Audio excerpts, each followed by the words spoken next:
जगन्नाथ महाप्रभुंकर किछि अजଣା कथा। जो चाउल जगन्नाथ रोषेई घरे रखा जाए ताकू कहा जाए अमणिया अन्न।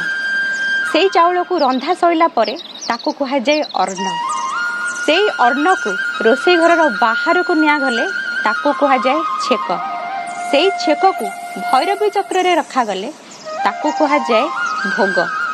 से भोग को तीन ठाकुरंक पाखरे लगा गले ताकू कहा जाए नैवेद्य। से नैवेद्य को विमला ठाकुराणी पाखरे लगा गले ताकू कहा जाए महाप्रसाद। से महाप्रसाद को पंच परमेश्वर पाखरे लगा गले ताकू कहा जाए कैवल्य। से कैवल्य को भक्त मानक पाखरे गंटा गले ताकू कहा जाए अभड़ा। से अभड़ार किछि अंश को सुखाई रखिले ताकू कहा जाए निर्माल्य। जय जगन्नाथ।